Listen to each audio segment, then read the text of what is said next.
Hi, this is the video for section 4.3 of a student's guide to the Schrödinger equation. This section is all about the characteristics of quantum wave functions, and as it says in this first paragraph, you really need to know the potential energy in a region to get the specific details of the wave function solutions to the quantum equation. But even before you have a specific potential energy function, you can tell a lot about quantum wave functions just by the fact that, for one thing, they have to be solutions to the Schrödinger equation. You also know they have to satisfy the requirements of the Born rule. That means their squared magnitude has to be finite in order to qualify as a probability or probability density. And you'll probably see words like well-behaved used to describe functions that qualify as quantum wave functions. What's generally meant by that is that those functions are single-valued, smooth, and square integrable. And this section starts off with a short description of each of those. Single valued, exactly what it sounds like. For a wave function psi of x, at any given value of x, there can only be one value of psi. Because remember, its square magnitude has to be the probability, and you can't have two probabilities at the same location. It also has to be smooth. That means that the wave function and its first spatial derivative have to be continuous. That is, they cannot have discontinuities or gaps. One reason for that is that the Schrödinger equation is a second-order differential equation in the spatial variable x, and that second-order spatial derivative wouldn't exist if either the wave function or its first derivative weren't continuous. You are going to see an exception to this when we get to the infinite potential well, and that's described in the first section of chapter 5. And lastly, wave functions must be square integrable. That means they have to belong to a Hilbert space. If they didn't, you couldn't normalize them. And to be normalizable, the integral of the wave function's squared magnitude has to be finite. And as it says here, for most functions, that means the function itself has to be finite. But there is an exception in the Dirac delta function, which is infinitely tall, but it's also infinitely narrow. And that keeps the area under the curve finite. You'll notice there's a footnote here which explains why the Dirac delta function is not really a function. It's a generalized function or distribution, essentially a black box, in that if you give it a known input, you get a known output. In physics, the delta function is really useful when it appears under an integral, and you'll see that in the next section. Another point about square integrability has to do with the plane wave function. That goes on forever. A pure single wave number plane wave has infinite spatial extent, and therefore it's not square integrable. That is, when you take its square magnitude and integrate over all space, the answer is infinite. But it is possible to synthesize combinations of those plane wave functions that make wave packets, and you'll see examples of that in the next section. But in addition to being well-behaved in the sense we just described and satisfying the Schrödinger equation, the solutions also have to match the boundary conditions, and you can only know those when you know the potential energy in the region. But even before we know that potential energy, we can reach some conclusions by constructing the time-independent Schrödinger equation like this. Notice we've just moved some terms to the right side, multiplied through by a factor, and now you can see that the curvature of the wave function in space is proportional to the wave function itself. And one of the factors in that proportionality is E minus V, the difference between the total energy and the potential energy. And you can learn a lot about quantum wave functions just by considering what does this mean if E is greater than V, and what does it mean if E is less than V. I think graphs like this are helpful to understand that, and as it says here, imagine a situation where the energy E, the total energy, always exceeds the potential energy. So now E minus V is greater than 0. If the wave function psi of x is also greater than 0, then we're up in this half of the plot. And what do we know about the curvature? Well, we know that this expression starts out with a minus sign.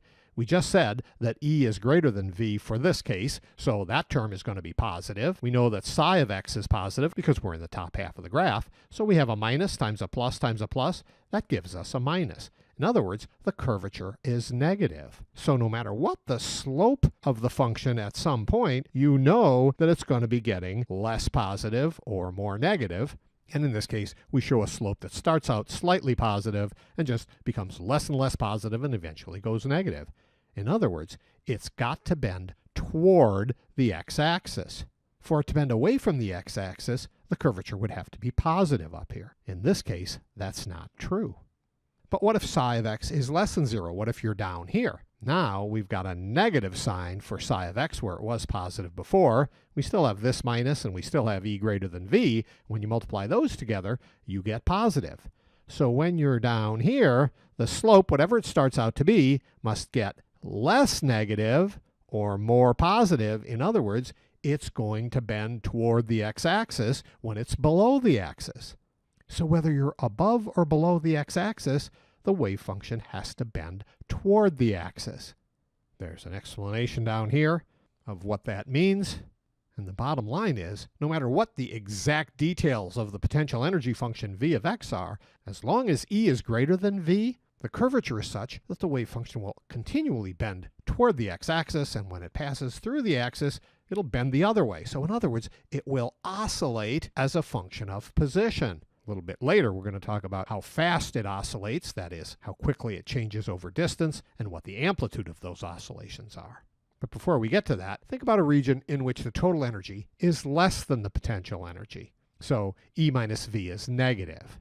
Before showing the details of what that means about the curvature, there's an explanation here about how in the world the total energy can be less than the potential energy when E is equal to V plus KE, that is, the total energy is equal to the potential energy plus the kinetic energy. You know the kinetic energy is 1/2 mv squared, or p squared over 2m if you prefer. That's got to be positive. So how in the world can you add a positive kinetic energy to the potential energy to get the total energy and have that come out less than the potential energy? That can't happen in classical physics, which is why such regions are called classically forbidden. But as you're going to see later in this section, you can achieve perfectly acceptable solutions to the Schrödinger equation when E is less than V. But what you find is that the wave functions that are those solutions decay exponentially rather than oscillating within such regions. And what if you measure the kinetic energy in such a region? Well, you know what happens when you make a measurement. The wave function collapses to one of the eigenstates, in this case of the kinetic energy operator. And when it collapses to an eigenstate, the measurement result will be the eigenvalue of that eigenstate. But those eigenvalues are all positive. This is, after all, a Hermitian operator. So you will definitely never measure a negative value for kinetic energy. And yet, we can have E less than V. So what does that mean? Well, as it says in this paragraph, the key is in the phrase, in this region. When I said measure the kinetic energy in this region, we're going to talk more about the uncertainty principle later in this chapter, but one result is that you cannot measure both position and kinetic energy with arbitrarily great precision. And the more precisely you try to measure the kinetic energy, the larger the uncertainty in position. So when you measure the kinetic energy, you do get a positive value, but the possible positions of the particle or system when you made that measurement will always include a region in which the total energy exceeds the potential energy. That is, that the particle or system could have been in a classically allowed region when you made your kinetic energy measurement. So E can be less than V. And what does that mean about the wave function? Take a look at this figure. Here we've set E less than V. That means E minus V is less than 0. And consider what that means about the curvature. There's our minus sign. Now E minus V is negative. We're in the top half of the graph, so psi of x is positive. And look at what happens when you multiply. You get positive curvature. So if we're starting out at this point, what matters here is the starting slope. If the slope is slightly positive to start with, we know the curvature is going to make it more positive. This is going to continue growing upward until the wave function becomes infinitely large. Not allowed. Even if the slope is initially slightly negative, if it's not negative enough, the curvature will ultimately cause it to bend away from the axis, and therefore it will blow up. Okay, what if I make the initial slope really negative? Now, the curvature is going to try to make it less negative, but it hits the x-axis, and now we go into the region where psi is negative. So now, this is negative. Our other factors stay the same, but now we get negative curvature. And what does that mean? Increasing negative slope. That means it bends away from the x-axis, and once again, it becomes infinitely large in the negative direction. So for each of these three starting slopes, we ended up with a wave function psi of x that becomes infinitely large, either in the positive or negative direction. Here are those three cases again with the dashed lines, but notice now we've picked in between another slope, which is initially negative at just the right amount so that the curvature takes us toward the x-axis, but we never get there. That is, the value of the wave function asymptotically approaches the x-axis. That means it gets closer and closer, but never reaches there over any finite interval. So that's going to set a requirement at any point on the slope that that function must have in order for the curvature to just bend that line to where it asymptotically approaches the x-axis. What does that mean about the wave function in a region where e minus v is negative? Oscillations are not possible. The only wave function solution that doesn't blow up is one that exponentially decays as you move in the x or minus x direction. So we've actually learned some things about the behavior of wave functions in different regions just by looking at the Schrödinger equation's relationship between curvature and the value of e minus v. You're going to see a lot more details of that behavior when we get to specific potentials in Chapter 5. And as I mentioned earlier, you can even get estimates of the amplitude and the spatial frequency of oscillation or decay of those wave functions by looking in a little more detail at the Schrödinger equation. So here we've written the curvature being proportional to the wave function, and now we're going to take this factor without the minus sign, and we're going to call that k squared. So now we get that the second partial derivative with respect to x of the wave function psi is proportional to minus k squared times the wave function psi. Taking the square root of those terms we said were k squared makes k look like this. Well, this is a pretty straightforward differential equation to solve, and here are the general solutions. Exponential functions satisfy this, and in order to be most general, we have both a positive exponential and a negative exponential. We're going to use the boundary conditions to figure out what those a and b constants represent. And if you're a fan of sine and cosine, there's a footnote here which says writing it the way we have is entirely equivalent to writing it as a different set of constants a1 and b1 times cosine and sine respectively, or even as writing it as sine or cosine of kx plus a phase factor, phi. But we're going to use this one and see what we can learn about it. Well, for one thing, we know it's oscillating. Euler's relation tells us that that exponential with an ikx is equivalent to a real cosine term plus imaginary sine term, and k represents the wave number through the relation 2 pi over lambda. Remember, when I say how fast the wave function oscillates with distance, I'm really talking not about fast in time, but cycles per meter, not cycles per second, which would be a frequency. The wave number is really a spatial frequency. And look at what our equation is telling us. The larger E minus V is, that is, the more the total energy exceeds the potential energy, the bigger K. That is, the bigger the wave number is. And bigger wave number, since K is 2 pi over lambda, means shorter wavelength. You can think of that as greater curvature, so the particle's wave function oscillates faster with distance, as it says here, a higher number of cycles per meter.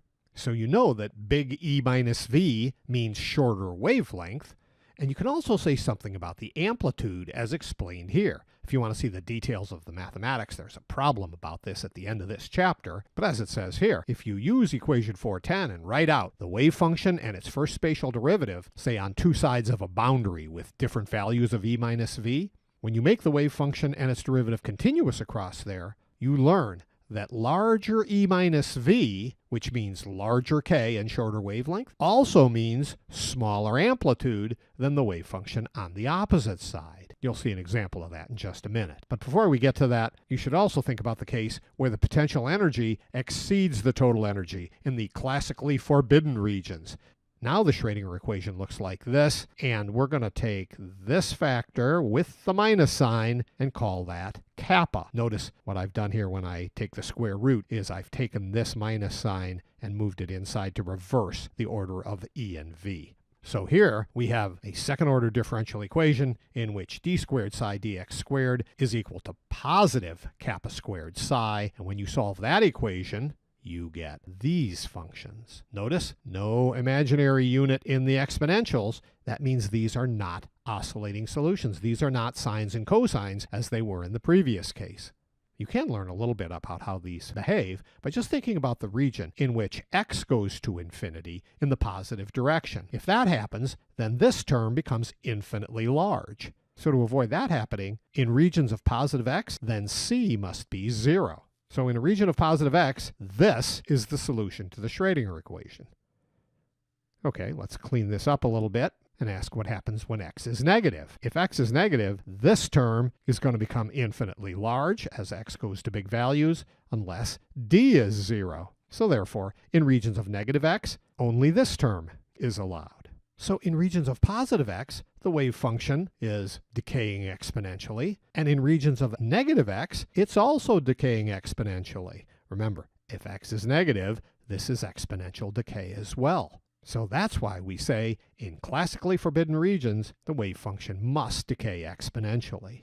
In addition to knowing that it decays exponentially, you can actually determine something about how fast, because kappa acts like a decay constant. Its presence in the exponential determines the rate at which the wave function tends towards 0. And since kappa is directly proportional to v minus e, the bigger v is in comparison to e, the bigger the decay constant, and the faster the wave function will decay over distance. We can put all this together in an example such as this. Notice there's a region here with 5 different potentials. Here's the energy of the particle or quantum system. Here are the potential energies. V1, which is greater than E, V2, which is equal to E, V3, which is less than E, V4, which is 0, and V5, which is again greater than E by more than V1 was greater than E. So what does the wave function look like in these regions? Well, you know that wherever V is greater than E, it must be exponentially decaying. And the bigger that V is in comparison to E, the faster the decay goes.